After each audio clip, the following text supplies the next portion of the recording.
نغير الاتجاهات، نرصد كل الاهتمامات في بانوراما شباب. بانوراما شباب.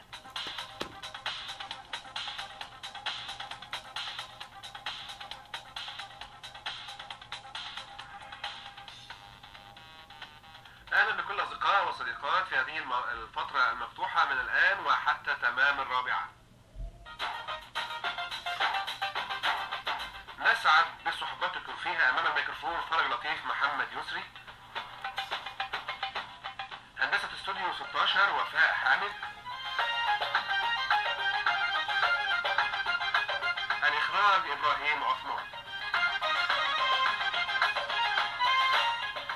شكرا لكم مستمعينا الاعزاء واهلا بكم معانا في فتره جديده بتبدا معاكم مع الدوره الاذاعيه الجديده. وبرنامج الشباب هيبقى مدته ساعه، يعني من الساعه 3 للساعه 4 علشان ندي ايضا فرصه لمجموعه الاغنيات والمنوعات لكل المستمعين ولكل عشاق الشباب والرياضه. اهلا بك يا محمد في فتره جديده من بانوراما الشباب. اهلا بك استاذ فرج واهلا بكل اصدقائنا المستمعين وبنرحب بضيفنا العزيز.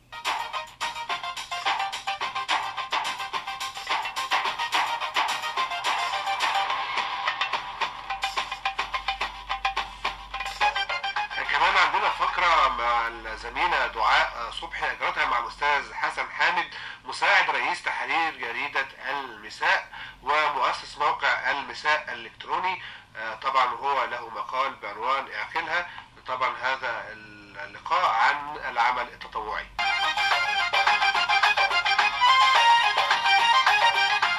برضو النهارده في مؤسسة الأهرام العريقة ندوة حول الإعلام المصري والتحول الديمقراطي. هذه الندوة هيديرها الأستاذ الدكتور حسن عماد عميد كلية الإعلام بجامعة القاهرة، والندوة هتبدأ الساعة 6 مساء في مؤسسة الأهرام.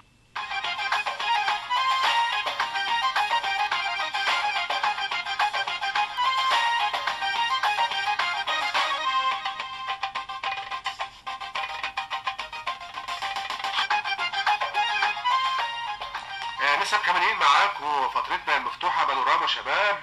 الزميلة دعاء صبحي أجرت هذا اللقاء مع الأستاذ حسن حامد مساعد رئيس تحرير جريدة المساء ومؤسس موقع المساء الإلكتروني، وهذا الحوار عن العمل التطوعي.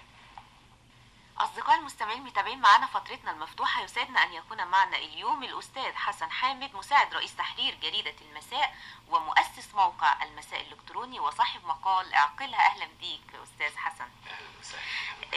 يعني احنا بنستضيفك النهاردة، يعني بنبتعد قليلا عن عملك الصحفي، ولكن لا يمكن طبعا ان الصحفي ينتزع من عمله ابدا، انا ادرك هذا جيدا، ولكن انت ليك عمل تطوعي، عمل جميل جدا بانشائك مكتبة عامة ومركز ثقافي متكامل في ارض اللواء. هو ده الحي بتاعك ولا ايه السبب ان انت اهتميت بهذه المنطقة؟ انا اساسا اتولدت في شبرا.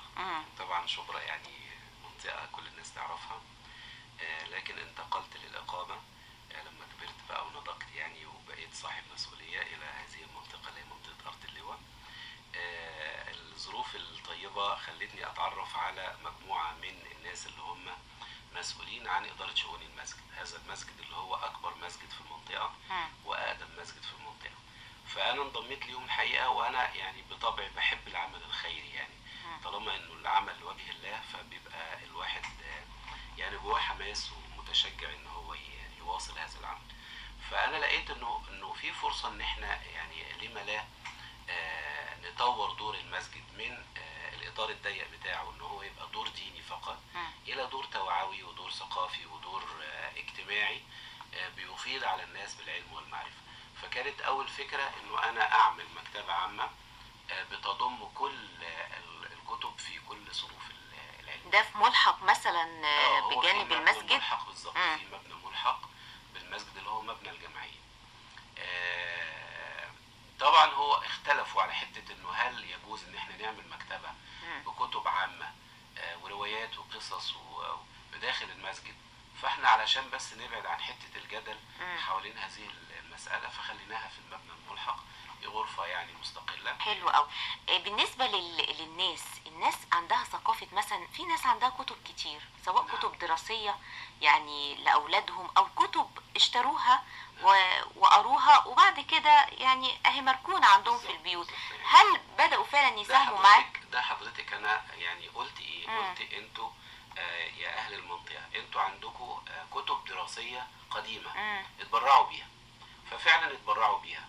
بنجد انه في مثلا اطفال ايتام او اطفال يعني لا يستطيعون ان هم يشتروا هذه الكتب الخارجية، فاحنا بنقدمها لهم مجانا. فبقى في جانب برضو دراسي في الموضوع، خاصة انه هذا المركز الثقافي بيضم جانب تعليمي ايضا. يعني حضرتك جنب المكتبة احنا عملنا اللي هو مركز تنمية المواهب.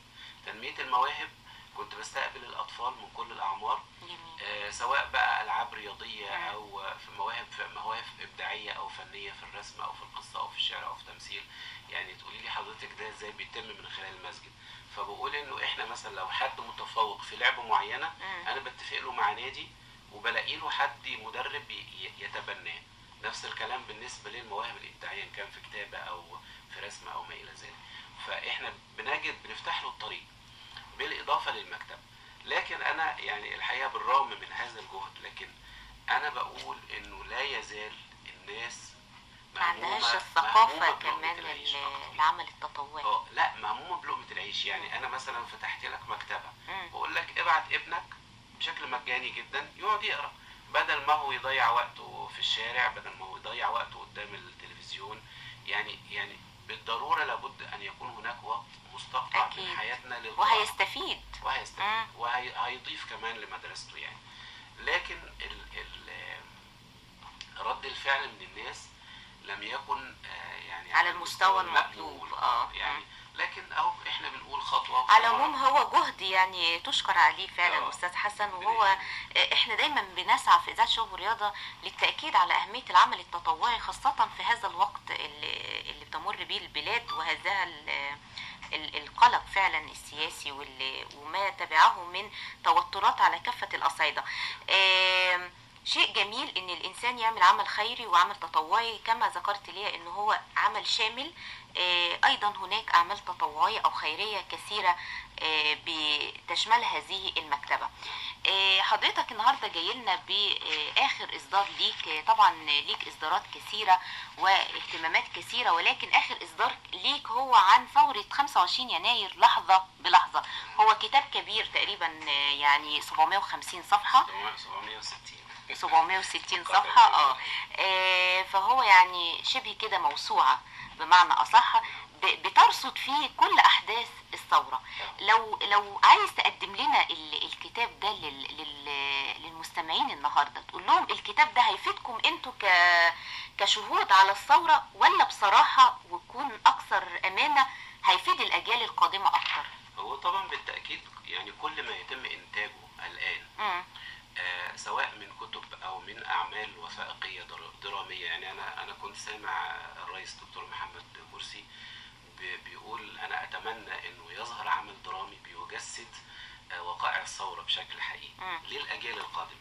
فهو كل ما يتم انتاجه ثقافيا وعلميا هيبقى للاجيال القادمه، لانه احنا كجيل عشنا الثوره وتابعنا احداثها وتفاصيلها الدقيقه يوم بيوم، واختلفنا حوالين احداثها وهل هي فعلا ثوره ولا مش ثوره. يعني كل ده احنا عشناه. لكن الاجيال اللي هي لسه الجيل اللي جاي بقى، هيجي زمن اعتقد زي ما احنا كده ما عشناش ثوره 52 واختلفنا عليها، وناس ما زال حتى هذه اللحظه بتقول ان هي كان انقلاب عسكري من الضباط الاحرار.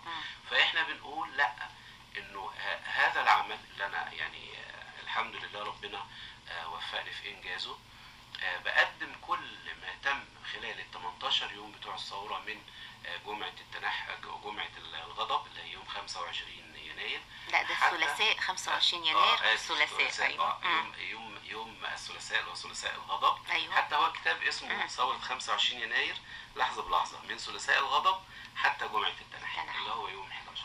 فالكتاب بيرصد كل الاحداث والوقائع بتفاصيلها الدقيقه خلال ال 18 يوم دول، وما تم من ردود افعال عليها داخليه وخارجيه. في النهاية أستاذ حسن حامد، مساعد رئيس تحرير جريدة المساء ومؤسس موقع المساء الإلكتروني، عندما الكثير يشاهد هذه التوترات والأحداث السياسية الساخنة بيبكي على هذه الأيام ويحزن، والبعض الآخر يعني بينكرها ويقول يا ليتها لم تأتي. ماذا ترد عليه؟ والله شوفي حضرتك، طبعا انا بكتوي يعني بهذا السؤال، لانه انا موجوع، وقد يكون بعبر عن ده في مقالي كل اسبوع اللي بينشر في المسا كل يوم جمعة بعنوان اعقلة. هو لا يعني مش عايزين نختلف على حتة انه الثورة لم تحقق اهدافها حتى الان. بالتأكيد احنا والشعب الشعب اللي هو ضحى بدماء ابنائه، كل الناس اللي طلعت وقالت هذا النظام امور في داهية، يعني دول كانوا بيتمنوا اولا يعني حياة كريمة، لم تتحقق هذه الحياة الكريمة حتى الان. كانوا بيتمنوا انه يعيشوا في جو ما فيهوش هذا الغلاء الصارخ الملتهب للاسعار، لكن للاسف الشديد موجود هذا الغلاء. ليه احنا زي ما احنا عملنا ثوره وكانت نموذج يحتذى بالنسبه للشعوب، ليه ما نعملش الفتره اللي بعد الثوره برضه نموذج يحتذى؟ وده محتاج للشعوب. يعني تضافر كل الافراد الشعب، لان ايضا الثوره افرزت اشكال غريبه وسلوكيات يعني بصراحه الكل يحزن عندما عايز اقول يراها. لحضرتك انه ما ضيع الثوره وما ضيع اهدافها انه كل اللي كانوا قائمين عليها للاسف الشديد انشغلوا بالمصالح الضيقه والمصالح الخاصه بعيدا عن مصلحه الوطن العليا، وبالتالي